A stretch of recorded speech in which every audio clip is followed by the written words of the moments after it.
चला तर मग आजची ऑर्डर आहे आपली दोंड्याची. आम्ही राजगुरुनगर ते दोंडे असा प्रवास करून ब्राईडच्या घरी पोहोचलो.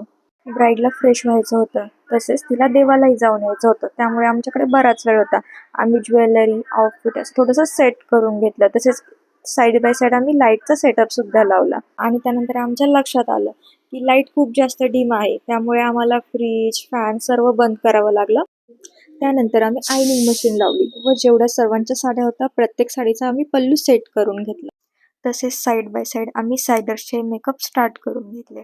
ब्राईडचा बिफोर तर तुम्ही बघितलाच आहे. हा आहे आपला आफ्टरचा फर्स्ट लुक. हा लुक आम्ही एंगेजमेंटसाठी केला होता. ब्राईडच्या हातावरती जो फ्लॉवरचा शेला आहे तो तिच्या वडिलांनी खास तिच्यासाठी बनवला आहे. ब्राईडने जी ज्वेलरी घातली आहे ती सुद्धा आमच्याकडेचीच आहे. सो आमच्याकडे रेंटल ज्वेलरी सुद्धा अवेलेबल आहे. तर हा आहे आमच्या ब्राईडचा सेकंड लुक. सेकंड लुकमध्ये ती खूप सुंदर अशी दिसत होती. आणि हा आहे ब्राईडचा फायनल लुक. हा सर्वात जास्त फेवरेट लुक आहे माझा. हा लुक करायला फक्त आणि फक्त अर्धा तास भेटला होता आम्हाला, त्यातही लाईट नव्हते. तुम्ही इमॅजिन करू शकता ब्रायडल असाइनमेंटच्या वेळेस लाईट नसल्यावर किती फजिती होते. तरीही आम्ही बेस्ट ऑफ दी बेस्टच दिलं आहे. तर अशा प्रकारे सकाळी 7 वाजता चालू केलेलं आम्ही काम संध्याकाळी 7 वाजता संपवलं व आम्ही आमच्या घरी गेलो. चला तर मग तुमच्या लग्न ठरलेल्या मैत्रिणीला हे लुक पटकन शेअर करून टाका.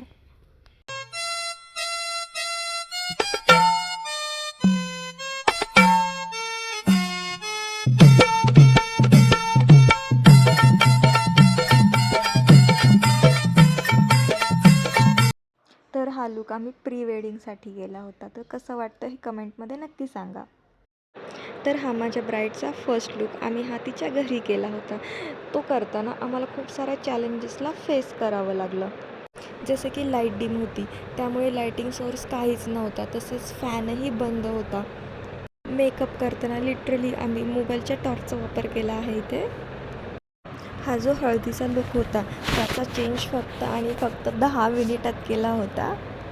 जर तुम्ही अपकमिंग ब्राईड्स असाल तर माझं एक सजेशन आहे, तुम्ही ऑइली जंक फूड हे खाऊ नका. तसेच फेशियल हे रेग्युलर ठेवा. जर डेड स्किन असेल तर मेकअपही व्यवस्थित सेट होत नाही. त्याच्यामुळे ही प्रिकॉशन तर तुम्ही 100% घ्या. तर तुम्ही माझ्या क्लायंटची बिफोरची स्किन बघितलीच आहे. त्यावरती बऱ्यापैकी स्कार्स आहेत, बट हे स्कार्स काहीच नव्हते.